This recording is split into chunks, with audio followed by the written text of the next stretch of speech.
시편 9편은 너무나도 단순하면서도 강력한 믿음의 사람 다윗의 고백입니다. 1절을 보겠습니다. 내가 전심으로 여호와께 감사하오며 주의 모든 기이한 일들을 전하리이다. 다윗의 고백이 무엇입니까?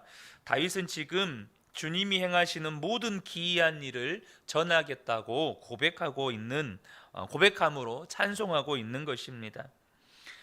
다윗이 이 본문 시편 9편에서 고백하고 있는 주님의 기이한 일들은 크게 세 가지라고 할 수 있습니다. 첫 번째는 3절에서 9절까지인데요. 하나님은 악인을 반드시 심판하신다는 것입니다. 두 번째는 9절에서 12절로 하나님의 이름을 알고 전심으로 하나님을 의지하고 하나님을 찾는 자를 반드시 만나주시고 응답하신다는 것입니다. 세 번째는 18절에서 20절인데요. 하나님은 가난하고 궁핍한 자들을 반드시 구원해 주신다는 것입니다. 지금 여러분, 이것을 통해서 우리가 무엇을 알 수 있습니까? 다윗은 하나님을 정말로 단순하게 믿고 있다는 것입니다. 여러분은 하나님을 다윗과 같이 단순하게 믿고 계신가요? 하나님이 분명히 살아 계시고 하나님은 분명히 심판하시고 하나님을 찾는 자들에게 응답하시고 가난하고 궁핍한 자를 반드시 구원해 주신다는 것을 진짜로 믿는다면 고민하고 갈등하고 두려워하고 염려할 것이 무엇이겠습니까? 이제부터는 저와 여러분이 그냥 하나님이 말씀하신 대로 하나님이 기뻐하시는 뜻대로 살면 되지 않겠습니까? 그런데 왜 이렇게 우리 인생을 보면 고민이 많고 갈등도 많고 살기 힘들고 혼란스럽고 우울하다고 말하고 심지어 죽고 싶다고 말을 할까요? 그것은 하나님의 말씀을 알지만 실제로 믿는 것이 아니기 때문입니다. 자주 드리는 말씀이지만 우리가 아는 것과 믿는 것을 혼동해서는 안 된다는 사실입니다. 여러분이 예배를 마치고 이렇게 집에 돌아갈 때요, 집으로 가는 길을 찾지 못해서 여러분 혼란스러워하고 갈등하고 염려하는 분 계십니까?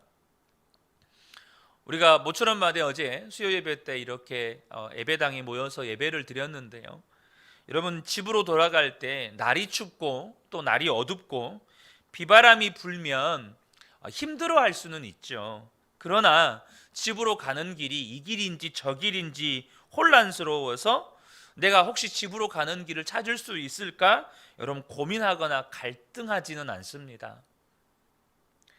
집으로 가는 길을 수도 없이 다녀보았기 때문에 여러분 고민하지 않는 거죠. 여러분, 저와 여러분의 인생길이 영원한 본향집으로 가는 길 아니겠습니까? 그러나 그 인생길을 믿음으로 살아본 일이 별로 없습니다. 하나님의 뜻대로 사니까 되더라. 하나님의 뜻대로 사는 길이 정말 복된 길이더라. 이런 경험이 너무 적으니까 갈등과 고민이 많은 것입니다. 다윗이 본문의 시를 기록할 때 다윗의 형편이 결코 좋은 형편이 아니었습니다. 13절을 보면요, 여호와여 내게 은혜를 베푸소서. 나를 사망의 문에서 일으키시는 주여, 나를 미워하는 자에게서 받는 나의 고통을 보소서. 지금 다윗이 처한 상황은 사망의 문 앞에 놓여 있는 상황이었고 자신을 미워하는 대적자들을 눈앞에 두고 있는 그런 상황이었습니다. 그런데 다윗은 조금도 위축되지 않았습니다. 왜냐하면 다윗의 믿음은 들어서 아는 믿음이 아니고 자신이 실제로 경험해서 얻은 믿음이기 때문입니다. 그러니까 다윗은 오늘 본문에서도 기도만 하고 있지 않습니다. 앞으로 되어질 일들을 믿음으로 내다보고 그 승리를 믿음으로 노래하고 선포하고 있다는 것이에요. 9절을 보겠습니다. 여호와는 압제를 당하는 자의 요새시요 환난 때의 요새이시로다. 11절입니다. 너희는 시온에 계신 여호와를 찬송하며 그의 행사를 백성 중에 선포할지어다. 18절입니다. 궁핍한 자가 항상 잊어버림을 당하지 아니하며 가난한 자들이 영원히 실망하지 아니하리로다. 이것이 저와 여러분이 오늘 가져야 할 믿음이라는 것입니다. 여러분, 다윗은 어떻게 이렇게 단순하고 명확한 믿음을 갖게 되었습니까? 10절을 보겠습니다. 여호와여, 주의 이름을 아는 자는 주를 의지하오리니 이는 주를 찾는 자들을 버리지 아니하심이니이다. 지금 다윗이요, 주의 이름을 아는 자는 주를 의지하오리니라고 고백합니다. 이 고백이 무슨 고백입니까? 다윗은 하나님의 이름이 어떤 이름인지를 알았다는 거예요. 다윗은 주님의 이름을 알았다는 겁니다. 다윗이 하나님의 이름을 아니까 자신이 오직 주님만 고백할 수 있었다고 고백하는 것이에요. 사무엘하 22장에 보면 하나님께서 다윗을 모든 대적의 손과 사울 왕의 손에서 구원하시는 날에 하나님께 드리는 고백의 시가 기록되어 있습니다. 사무엘하 22장 2절과 3절입니다. 이르되 여호와는 나의 반석이시요 나의 요새시요 나를 위하여 나를 건지시는 자시요 내가 피할 나의 반석의 하나님이시요 나의 방패시요 나의 구원의 뿌리시요 나의 높은 망대시요 그에게 피할 나의 피난처시요 나의 구원자시라 나를 폭력에서 구원하셨도다. 다윗은 지금 하나님에 대한 이름을 줄줄이 읊고 있는 것입니다. 무엇을 말하는 겁니까? 이것은 다윗이 실제로 경험한 하나님이요 하나님의 이름인 것입니다. 사랑하는 성도 여러분, 이것이 저와 여러분에게 필요한 믿음이고 필요한 은혜입니다. 다윗이 하나님을 믿을 때 얼마나 놀라운 일을 경험할 수 있는지 수없이 경험한 사람이라는 거예요. 그렇기 때문에 다윗의 삶에 어떤 문제가 생겼을 때 즉시 하나님을 의지하게 되고 하나님께서 행하실 놀라운 일들이 이제는 명확하게 믿어지는 겁니다. 수없이 많은 하나님을 경험하다 보니까, 수없이 많은 하나님의 이름을 경험하다 보니까 이제는 어떤 일을 경험하게 되면 다윗이 하는 일은 그 문제 앞에서 고민하고 두려워 떠는 게 아니라 도리어 하나님이 행하실 일들을 믿음으로 선포하면서 그 주님을 찬양하고 있다는 것이에요. 여러분 잘 아시죠? 시편 23편. 다윗이 어떤 고백으로 시편 23편을 시작합니까? 여호와는 나의 목자시니 내게 부족함이 없습니다. 이 고백으로 이 시편을 시작합니다. 그러나 다윗이 처한 상황은 어떻습니까? 다윗은 지금 사망의 음침한 골짜기를 걸어가고 있습니다. 또한 원수와 맞닥뜨리는, 그래서 죽을지도 모르는 그런 위험한 상황에 여러 차례 직면하게 됩니다. 그럼에도 불구하고 다윗은 정말로 사방이 우겨 싸는 것 같은 그런 상황 가운데에서도 잠잠하게 하나님을 묵상합니다.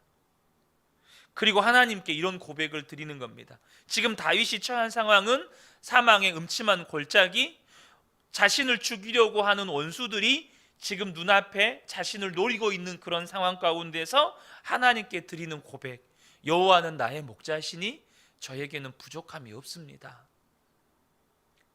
이 고백을 자신의 인생의 결론으로 내립니다. 여러분, 지금 다윗이 그런 상황 가운데서 주님을 바라보면서 하나님이 나의 목자시기 때문에 나는 부족함이 없습니다. 설사 여기서 내가 원수들에게 죽임을 당할지라도 나에게는 부족함이 없습니다 라고 고백한다면, 아니 그 고백을 하나님이 들으시고 얼마나 기뻐하셨겠습니까? 하나님은 다윗의 믿음대로 그의 삶에 행해 주셨습니다. 여러분 어떻습니까? 여러분의 삶이 지금 사망의 음침한 골짜기와 같습니까? 그런데 왜 우리는 다윗처럼 고백이 안 나올까요? 왜 여전히 우리는 힘들다, 죽겠다, 정말 못해 먹겠다, 정말 죽고 싶다, 왜 이런 마음, 이런 생각들이 그냥 머릿속에서 떠나지를 않고 또 그것을 그냥 아무렇지도 않게 내뱉을까요? 우리가 단순하고 강력한 믿음을 갖지 못하는 결정적인 이유는 하나님의 말씀을 건성으로 듣기 때문입니다. 사무엘상 15장에 보면 하나님께서 사울에게 아말렉을 진멸하고 아말렉의 모든 짐승까지 다 죽이라고 명령하셨습니다. 그런데 사울왕이 어떻게 합니까? 아말렉 왕 아각을 사로잡고 수많은 양과 소를 끌고 의기양양하게 돌아옵니다.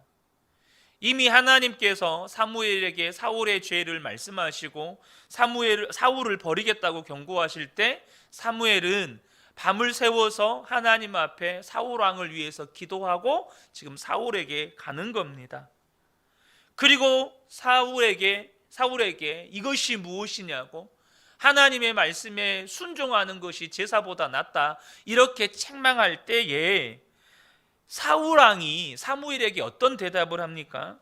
사무엘상 15장 20절 보면 사울이 사무엘에게 이르되 나는 실로 여호와의 목소리를 청종하여 라고 대답을 합니다.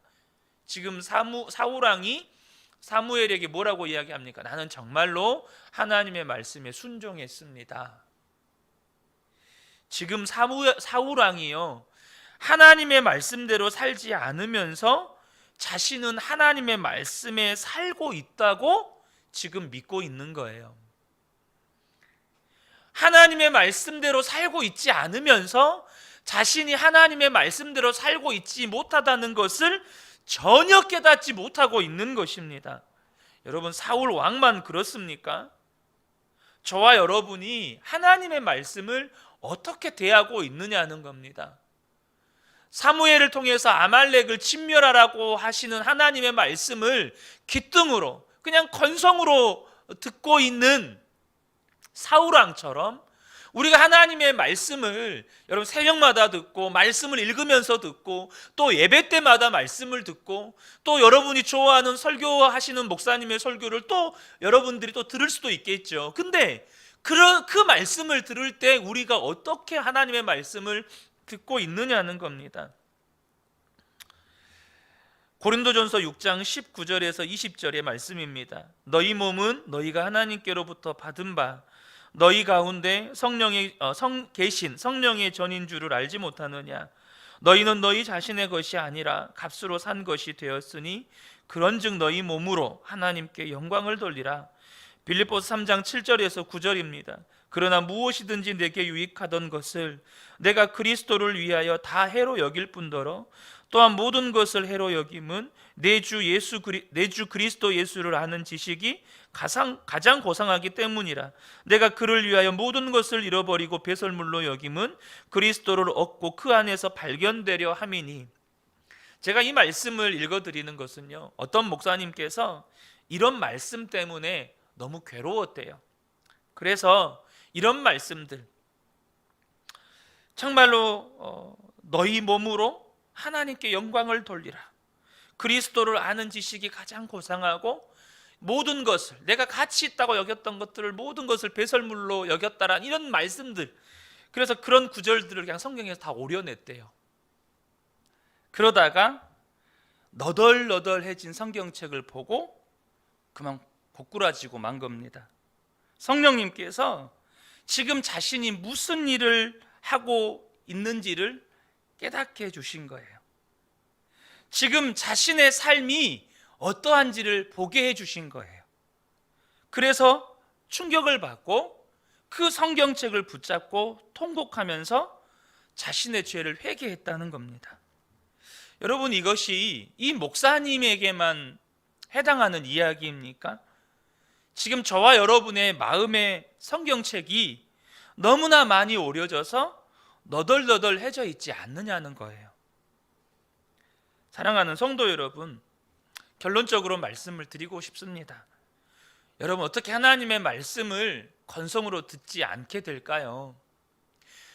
그래, 이 말씀대로 내가 살면 나는 복받아. 이 말씀이 나를 살려. 이 말씀은 반드시 하나님께서 내 삶에 역사하시는 구원의 말씀이야. 이렇게 듣게 되느냐는 겁니다. 고린도 후서 1장 20절에 주님 이렇게 말씀하십니다.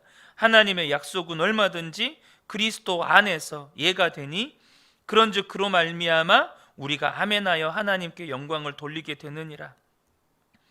우리가 그리스도 안에 거하면, 저와 여러분이 계속해서 주님 바라보면요, 말씀이 아멘이 되는 겁니다. 여러분, 그래서 저와 여러분이 계속해서 주님을 바라보자고 말씀을 드리는 겁니다. 주님을 바라봐야, 주님을 바라보는 눈이 열려야, 주님은 이미 내 안에 계십니다. 그러나 내가 주님 안에 거하는 건 다른 문제예요. 내가 주님을 바라봐야 말씀이 말씀으로 들려지고 말씀의 아멘이 되는 겁니다. 말씀이 살 길인 것이 보이는 겁니다. 여러분, 주님을 바라보는 것이 우리가 살 길입니다. 날마다 주님을 바라보면 하나님의 말씀이 내가 사는 길로 다가오고, 구원의 말씀으로 다가오고, 축복의 말씀으로 믿어지고, 그냥 다 아멘이 되는 겁니다. 사랑하는 성도 여러분, 오늘도 우리가 주님 안에서 살아갑시다. 주님 바라보며 살아갑시다. 그래서 말씀을 건성으로 대하지 않고, 그냥 아는 것으로 대하지 않고, 이것만이 내가 살 길이요, 그 말씀을 믿음으로 아멘함으로, 그래서 그 말씀이 내 삶에 경험되어지는 삶을 살아가시기를 주님의 이름으로 축복합니다. 아멘. 기도하겠습니다.